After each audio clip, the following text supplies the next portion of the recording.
ನಮಸ್ಕಾರ ರೀ ಎಲ್ಲರಿಗೂ ದ್ವಿತಿ ಲಾಗ್ಸ್ ಚಾನಲ್ಗೆ ಸ್ವಾಗತ ರೀ. ನಾನು ಇವತ್ತಿನ ವಿಡಿಯೋದಲ್ಲಿ ನಾಗರ ಪಂಚಮಿಗೆ ಮಾಡುವಂಥ ಉಂಡೆ ರೆಸಿಪಿಗಳನ್ನು ತೋರಿಸ್ತಾ ಇದ್ದೇನೆ ರೀ. ಮೊದಲನೇದು ನಾನು ತೋರಿಸ್ತಾ ಇರೋದು ಶೇಂಗಾ ಉಂಡೆ ರೀ. ಈ ವಿಡಿಯೋದಲ್ಲಿ ನಾನು 4 ಥರದ ಉಂಡೆ ರೆಸಿಪಿನ ತೋರಿಸ್ತೇನೆ ರೀ.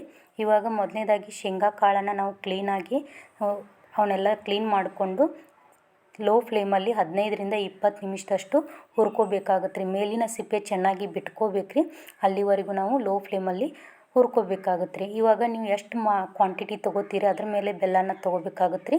ಇವಾಗ ನಾನಿಲ್ಲಿ 1 ಬಟ್ಲಷ್ಟು ಬೆಲ್ಲನ ತೊಗೊಂಡು ಅದು ಬೆಲ್ಲ ಏನೈತಿ ತೊಯ್ಬೇಕು ರೀ. ಅಷ್ಟು ನೀರನ್ನು ಹಾಕೋಬೇಕು, ಜಾಸ್ತಿ ಹಾಕೋಬಾರ್ದು. ಅಂದರೆ ಒಂದು ಅರ್ಧ ಲೋಟದಷ್ಟು ನೀರನ್ನು ಹಾಕೊಂಡ್ರೆ ಸಾಕ್ರಿ. ನಾವು ಜಾಸ್ತಿ ನೀರು ಹಾಕ್ಕೊಂಡು ಅಂದರೆ ಬೆಲ್ಲದ ಆಣ್ ಬರೋದು ಬಹಳ ಟೈಮ್ ಆಗುತ್ತೆ ರೀ. ಇವಾಗ ಬೆಲ್ಲ ಪೂರ್ತಿಯಾಗಿ ನಾನು ವಿಡಿಯೋದಲ್ಲಿ ತೋರ್ಸಾತೀನಲ್ಲ ರೀ, ಈ ತೆರನಾಗಿ ಕುದಿಬೇಕು ರೀ. ಹಾಗೆ ಕುದಿಯುವಾಗ ಸ್ವಲ್ಪ ವಾಸನೆ ಬರುತ್ತೆ ರೀ. ಆವಾಗ ನಾವು ಒಂದು ಪ್ಲೇಟಲ್ಲಿ ಸ್ವಲ್ಪ ನೀರನ್ನು ತೊಗೊಂಡು ಕುದಿಯುವಂಥ ಬೆಲ್ಲದ ಪಾಕವನ್ನು ನೀರಲ್ಲಿ ಹಾಕ್ಕೊಂಡು ಈಗ ತೋರ್ಸಾತೀನಿ. ಆವಾಗ ನೀರಿನಲ್ಲಿ ನಾವು ಪೂರ್ತಿಯಾಗಿ ಆ ಮುದ್ದೆ ಹಂಗೆ ಆಗಬೇಕು ರೀ. ಅದು ಕೈಯಲ್ಲಿ ತೋರ್ಸಾತೀನಲ್ಲ ರೀ, ಆ ತೆರನಾಗಿ ಮುದ್ದೆಯಾಗಿ ನಾವು ಪ್ಲೇಟಿಗೆ ಬಡಿದ ತಕ್ಷಣ ಸ್ವಲ್ಪ ಕಟ್ ಅಂತ ಸಪ್ಪಳ ಬರ್ಬೇಕು ರೀ. ಆವಾಗ ನಮ್ಗೆ ಆಣ್ ಕರೆಕ್ಟಾಗಿ ಬಂದಿದೆ ಅಂತ. ಇದೊಂದು ಟಿಪ್ ನೀವು ಫಾಲೋ ಮಾಡಿರಿ ಅಂದರೆ ನಿಮಗೆ ಆಣ್ ಬಂದಿದೆಯೋ ಇಲ್ಲ ಅಂತ ಗೊತ್ತಾಗುತ್ತೆ ರೀ. ಇವಾಗ ನಾನು ಹುರಿದು ಸಿಪ್ಪೆ ತೆಗೆದಿಟ್ಕೊಂಡಿರುವಂಥ ಶೇಂಗಾ ಕಾಳಿಗೆ ಒಂದು ಅರ್ಧ ಬಟ್ಲಷ್ಟು ಪುಟಾಣಿನ ತೊಗೊಂಡೇನಿ ರೀ. ಪುಟಾಣಿ ಅಂದರೆ ಹುರಿಗಡಲೆ. ಅದಕ್ಕೆ ಸ್ವಲ್ಪ ಏಲಕ್ಕಿ, ಲವಂಗ ಮತ್ತು ಅದನ್ನು ಪೌಡ್ರ್ ಇಟ್ಕೊಂಡಿದ್ದೀನಿ ರೀ. ಅದನ್ನು ಹಾಕ್ಕೊಳತ್ತೀನಿ ರೀ. ಇವಾಗ ನಾವೇನು ಬೆಲ್ಲದ ಪಾಕ ಮಾಡ್ಕೊಂಡಿದ್ವಲ್ಲ ರೀ, ಅದನ್ನು ಸ್ವಲ್ಪವಾಗಿ ಹಾಕ್ಕೋಬೇಕು ರೀ. ಒಮ್ಮೆಲೆ ಹಾಕ್ಕೊಳಕ್ಕೆ ಹೋಗ್ಬೇಡ್ರಿ. ಒಂದೊಂದು ಸಾರಿ ಜಾಸ್ತಿ ಆಯ್ತಂದರೆ ಉಂಡೆ ಕಟ್ಟೋಕ್ಕೆ ಬರಲ್ಲ, ಪೂರ್ತಿ ತೆಳುವಾಗಿ ಬಿಡುತ್ತೆ ರೀ. ಇದು ಉಳಿತಂದರೆ ನಾವು ಮತ್ತೆ ಶೇಂಗಾ ಕಾಳನ್ನು ಹುರಿದು ಹಾಕ್ಕೋಬೋದು. ಏನಾದರೂ ಉಳಿತು ಅಂದರೆ ಶೇಂಗಾ ಕಾಳನ್ನು ಹುರಿದು ಹಾಕ್ಕೋಬೋದು ರೀ. ಇವಾಗ ನೋಡಿರಿ ಎಲ್ಲನೂ ಒಂದು ಸ್ಪೂನಿಂದ ಚೆಂದ ನಮಗೆ ಮಿಕ್ಸ್ ಮಾಡ್ಕೊರಿ. ಒಮ್ಮೆಲೆ ಕಟ್ಟಕ್ಕೆ ಹೋಗ್ಬೇಡ್ರಿ, ಯಾಕಂದ್ರೆ ಅದು ಸುಡ್ತಿರುತ್ತೆ ರೀ. ಅದಕ್ಕೆ ಒಮ್ಮೆಲೆ ಕಟ್ಟಕ್ಕೆ ಹೋಗ್ಬೇಡ್ರಿ. ಅದು ಆರಿದ ಮೇಲೆ ಕಟ್ಕೊಳ್ರಿ, ಏನು ಆಗೋದಿಲ್ಲ. ಇವಾಗ ಒಂದೊಂದಾಗಿ ಉಂಡೆ ಕಟ್ಟಿದ್ರೆ ನೋಡಿರಿ. ನಮಗೆ ನಾನಿಲ್ಲಿ ಸಣ್ಣ ಸೈಜಲ್ಲಿ ಕಟ್ಕೊಂಡಿದ್ದೆ, ಮನೆಯಲ್ಲಿ ಮಕ್ಕಳಿದ್ದಾವೆ ಅಂತ ನೋಡಿ ಪರ್ಫೆಕ್ಟಾಗಿ ಉಂಡೆ ಬಂದಿದೆ. ಈ ಥರನಾಗಿ ನಾವು ಉಂಡಿನ ಕಟ್ಕೊಂಡ್ರೆ ಮಕ್ಕಳ ಆರೋಗ್ಯಕ್ಕೂ ಒಳ್ಳೆಯದ್ರಿ. ಇವಾಗ ನಾನು 2ನೇ ರೆಸಿಪಿ ತೋರ್ಸತ್ತೇನೆ ರೀ, ಕೊಬ್ಬರಿ ಉಂಡೆ. ಕೊಬ್ಬರಿ ಉಂಡೆ ಇಲ್ಲಿ ನಾನು ಯಾವುದೇ ಥರನಾಗಿ ಆಣದು ಮಾಡೋದಿಲ್ಲ ರೀ. ಡೈರೆಕ್ಟಾಗಿ ಹಾಗೆ ಯಾವುದೇ ಥರನಾಗಿ ಮಾಡ್ದೇ ಮಾಡ್ತಾಯಿದ್ದೀನಿ. ಇಲ್ಲಿ ನಾನು ಸಣ್ಣದಾಗಿ ಕಟ್ ಮಾಡಿಟ್ಕೊಂಡಿರುವಂತಹ ಕಾರಿಕು, ಬಾದಾಮು, ಗೋಡಂಬಿ, ಸ್ವಲ್ಪ ಕೊಬ್ಬರಿಯನ್ನು ಚೂರ, ಹಾಗೆ ಏಲಕ್ಕಿ, ಲವಂಗ ಎಲ್ಲವನ್ನು ಹಾಕ್ಕೊಳತ್ತೀನಿ ರೀ. ಹಾಗೆ ಸ್ವಲ್ಪ ತುರಿದಿಟ್ಕೊಂಡಿರುವಂಥ ಕೊಬ್ಬರಿನ ಹಾಕ್ಕೊಳತ್ತೀನಿ ರೀ. ಇವಾಗ ನಾನು ಒಂದು ಬಟ್ಲಷ್ಟು ಮುದ್ದೆ ಸಕ್ಕರೆನ ಹಾಕ್ಕೊಳತ್ತೀನಿ ರೀ. ಮುದ್ದೆ ಸಕ್ಕರೆ ಹಾಕ್ಕೊಳ್ಳೋದ್ರಿಂದ ಪೂರ್ತಿಯಾಗಿ ಮುದ್ದೆಯಾಗಿ ಬಿಡುತ್ತೆ ರೀ. ಇದಕ್ಕೆ ನಾವು ಸ್ವಲ್ಪನೂ ನೀರು ಇಲ್ಲ, ಆಣು ಇಲ್ಲ, ಏನು ಹಾಲು ಯಾವ ಐಟಮ್ಸು ಯೂಸ್ ಮಾಡಲ್ಲ. ಯಾಕಂದರೆ ಮುದ್ದೆ ಸಕ್ಕರೆ ಸ್ವಲ್ಪ ಮುದ್ದೆ ಅಂತಿರುತ್ತೆ ರೀ. ಇದಂತೂ ತುಂಬ ಟೇಸ್ಟ್ ಆಗಿರುತ್ತೆ ರೀ. ಇನ್ಸ್ಟೆಂಟಾಗಿ ಮಾಡ್ಕೋಬೋದು. ಮಕ್ಕಳು ಕೊಬ್ಬರಿ ಉಂಡೆ ಅಂದರೆ ತುಂಬ ಇಷ್ಟಪಟ್ಟು ತಿಂತಾರೆ ರೀ. ನೀವು ಒಂದ್ಸರಿ ಟ್ರೈ ಮಾಡಿರಿ. ನಿಮಗೂ ಈ ರೆಸಿಪಿ ಹೆಂಗೆ ಬಂತು ಅಂಥೇಳಿ ನನಗೆ ಕಮೆಂಟ್ ಬಾಕ್ಸ್ನಲ್ಲಿ ತಿಳಿಸ್ರಿ. ನಿಮ್ಗೆ ಯಾವ ಸೈಜಿಗೆ ಬೇಕು ನೋಡಿರಿ, ಆ ಸೈಜಿಗೆ ಉಂಡೆಗಳನ್ನು ಕಟ್ಕೊಡ್ರಿ. ಈ ಥರನಾಗಿ ಉಂಡೆ ಕಟ್ಕೊಳ್ಳೋದ್ರಿಂದ ಈಸಿಯಾಗಿ ಇನ್ಸ್ಟೆಂಟಾಗಿ ಮಾಡ್ಕೋಬೋದು. ಅಷ್ಟೇ ರುಚಿಯಾಗಿರ್ತಾವೆ ರೀ. ಪಂಚಮಿಗೆ ಈ ಥರನಾಗಿ ಒಮ್ಮೆಲೆ ನಾವು ಉಂಡೆಗಳನ್ನು ಕಟ್ಟಿಟ್ಕೊಂಡ್ರೆ ಪಂಚಮಿ ದಿವಸ ಈಸಿಯಾಗಿ ನೈವೇದ್ಯಕ್ಕೆ ಉಪಯೋಗಿಸ್ಕೋಬೋದು ರೀ. ಅದಕ್ಕಿಂತ ಮೊದಲು ನೀವು ಏನರೇ ನನ್ನ ಚಾನಲ್ನ ಸಬ್ಸ್ಕ್ರೈಬ್ ಮಾಡ್ಕೊಂಡಿಲ್ಲ ಅಂದರೆ ಪ್ಲೀಸ್ ಸಬ್ಸ್ಕ್ರೈಬ್ ಮಾಡ್ಕೊಳ್ರಿ. ಹಂಗೆ ಬೆಲ್ ಐಕನ್ನ ಪ್ರೆಸ್ ಮಾಡಿರಿ. ಇಲ್ಲಿ ನಾವು ಯಾವುದೇ ಥರನಾದಂಥ ಪಾಕ ಮಾಡದೆ ರುಚಿಯಾದಂಥ ಕೊಬ್ಬರಿ ಉಂಡೆ ರೆಡಿ ಆಯಿತು. ಇದು ಗಣೇಶ ಹಬ್ಬಕ್ಕೂ ಸಹಿತ ನಾವು ಇದೇ ಥರನಾಗಿ ಉಂಡೆನ ಮಾಡ್ಕೋಬೋದು. ನಾವಂತೂ ಜಾಸ್ತಿ ಮಕ್ಕಳಿಗೆ ಇದೇ ಕೊಬ್ಬರಿ ಉಂಡೆನ ಮಾಡಿಕೊಡ್ತೀವಿ. ಯಾಕಂದರೆ ಇನ್ಸ್ಟೆಂಟಾಗಿ ಇದರಲ್ಲಿ ಕಾಜು, ಹಾಗೆ ಗೋಡಂಬಿ, ಒಣ ದ್ರಾಕ್ಷಿ ಎಲ್ಲವನ್ನೂ ಹಾಕಿ ಮಾಡೋದ್ರಿಂದ ಮಕ್ಕಳ ಆರೋಗ್ಯಕ್ಕೂ ಒಳ್ಳೆಯದು. ಹಾಗೆ ತಿನ್ನೋಕೆ ಕೊಟ್ಟರೆ ಮಕ್ಕಳು ತಿನ್ನೋದಿಲ್ಲ. ಈ ಥರನಾಗಿ ಮಾಡಿಕೊಟ್ರೆ ತುಂಬ ಖುಷಿಯಾಗಿ ತಿಂತಾರೆ. ಇವಾಗ ನಾನು 2ನೇ ರೆಸಿಪಿ ಯಾವ್ದು ಮಾಡೋದಂತ ನೋಡೋಣ, 3ನೇ ರೆಸಿಪಿ ಯಾವ್ದು ಮಾಡೋದಂತ ನೋಡೋಣ ಬರ್ರಿ. ನಾನೀಗ 3ನೇ ರೆಸಿಪಿ ಚುರುಮರಿ ಉಂಡೆನ ಹೆಂಗೆ ಮಾಡೋದು ಅಂತೇಳಿ ತೋರ್ಸತ್ತೀನಿ ರೀ. ನಾನಿಲ್ಲಿ 1 ಬಟ್ಲಷ್ಟು ಬೆಲ್ಲನ ತೊಗೊಂಡಿದ್ದೀನಿ ರೀ. ಆ ಬೆಲ್ಲಕ್ಕೆ ಸ್ವಲ್ಪ ಅಂದರೆ ಸ್ವಲ್ಪನ ನೀರು ಹಾಕ್ಕೋಬೇಕು ರೀ. ಜಾಸ್ತಿ ನೀರು ಹಾಕ್ಕೊಳಕ್ಕೆ ಹೋಗ್ಬೇಡ್ರಿ. ನೋಡಿರಿ ನಾನು ತೋರಿಸಿದ್ನೆಲ್ಲ ಇಷ್ಟೇ ನೀರನ್ನು ನೀವು ಶೇಂಗಾ ಉಂಡೆಗೂ ಸಹಿತ ಹಾಕ್ಕೋಬೋದು. ಇವಾಗ ಬೆಲ್ಲ ಪೂರ್ತಿಯಾಗಿ ಕರಗಬೇಕು.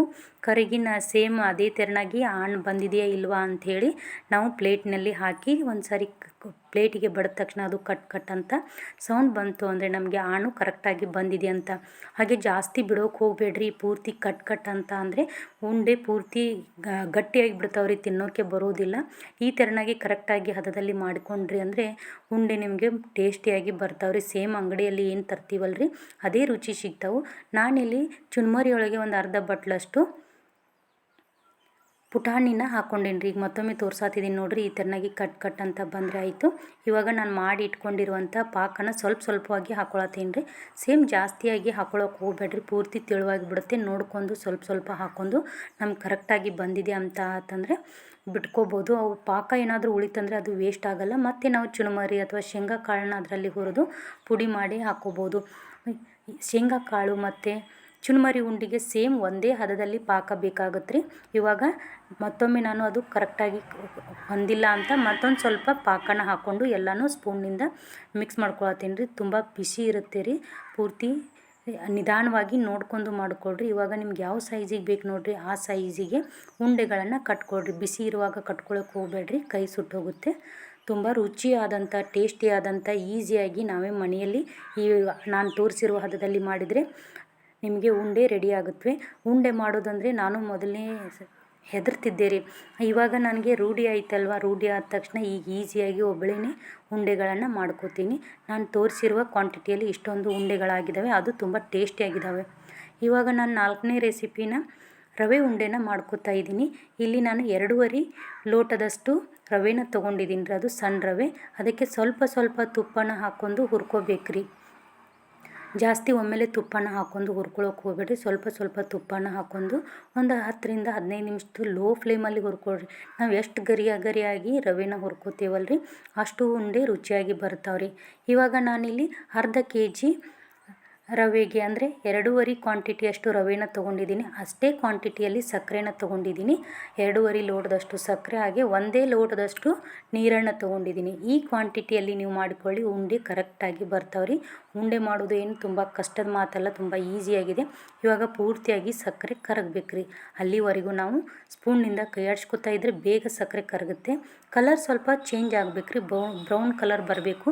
ಇವಾಗ ನಾವು ಮೇಲ್ಗಡೆ ಸ್ಪೂನ್ನಿಂದ ಎತ್ತಿ ಬಿಟ್ಟರೆ ಅದು ಒಂದೇ ಎಳೆಯಲ್ಲಿ ಬರ್ತಾ ಇದೆ. ನಮಗೆ ಉಂಡೆ ಹಣ್ಣು ಕರೆಕ್ಟಾಗಿ ಬಂದಿದೆ ಅಂತ ನೋಡಿರಿ. ಈಗ ಒಂದೇ ಎಳೆಯಲ್ಲಿ ಬರ್ತಾ ಇದೆ. ಇವಾಗ ನಾನಿಲ್ಲಿ ತುಪ್ಪ ಹಾಕ್ಕೊಳತ್ತೀನಿ ರೀ. ಹಾಗೆ ಏಲಕ್ಕಿ ಲವಂಗ ಪೌಡ್ರ್ ಮಾಡಿ ಇಟ್ಕೊಂಡಿದ್ದೆ ಅದನ್ನು ಹಾಕ್ಕೊಂಡು ಹುರಿದು ಇಟ್ಕೊಂಡಿರುವಂತಹ ರವೆನ ಸ್ವಲ್ಪವಾಗಿ ಹಾಕ್ಕೊಳತ್ತೀನಿ ರೀ. ಒಮ್ಮೆಲೆ ಹಾಕ್ಕೊಳಕ್ಕೆ ಹೋಗ್ಬೇಡ್ರಿ, ಗಂಟಾಗುತ್ತೆ. ಸ್ವಲ್ಪವಾಗಿ ರವೆನ ಹಾಕ್ಕೊಂಡು ಚೆನ್ನಾಗಿ ಮಿಕ್ಸ್ ಮಾಡಿಕೊಡ್ರಿ. ಅದು ಒಂದು ಪ್ಲೇಟ್ ಮುಚ್ಚಿ ಒಂದು 10ರಿಂದ 15 ನಿಮಿಷದಷ್ಟು ಬಿಡಿ. ಪೂರ್ತಿಯಾಗಿ ಪಾಕ ರವೆ ಎಲ್ಲ ಹೀರ್ಕೊಂತು ಅಂದರೆ ರವೆ ಉಂಡೆ ಇನ್ನೂ ಟೇಸ್ಟಾಗಿ ಬರುತ್ತಾವ್ರಿ. ಇವಾಗ ಕರೆಕ್ಟಾಗಿ ಹೀರ್ಕೊಂಡಿದೆ. ಇವಾಗ ನಿಮಗೆ ಉಂಡೆನ ಯಾವ ಸೈಜಿಗೆ ಬೇಕು ನೋಡಿರಿ ಆ ಸೈಜಿಗೆ ಉಂಡೆನ ಕಟ್ಕೊಡ್ರಿ.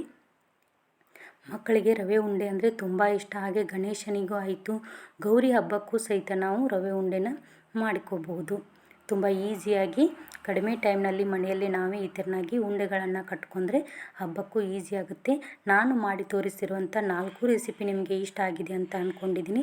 ನಾನು ತೊಗೊಂಡಿರುವಂಥ ರವೆಯಲ್ಲಿ ಇಷ್ಟೊಂದು ಉಂಡೆಗಳಾಗಿದ್ದಾವೆ. ನಾನು ಮಾಡಿ ತೋರಿಸಿರೋ ರೆಸಿಪಿ ಇಷ್ಟ ಆಗಿದೆ ಲೈಕ್ ಮಾಡಿ, ಶೇರ್ ಮಾಡಿ, ಕಮೆಂಟ್ ಮಾಡಿ. ಮತ್ತೆ ಮುಂದಿನ ವಿಡಿಯೋದಲ್ಲಿ ಸಿಗ್ತೀನಿ. ಎಲ್ಲರಿಗೂ ನಮಸ್ಕಾರ. ಸರ್ವೇ ಜನೋ ಸುಖಿನೋ ಭವಂತು, ಅನ್ನದಾತೋ ಸುಖೀ ಭವ.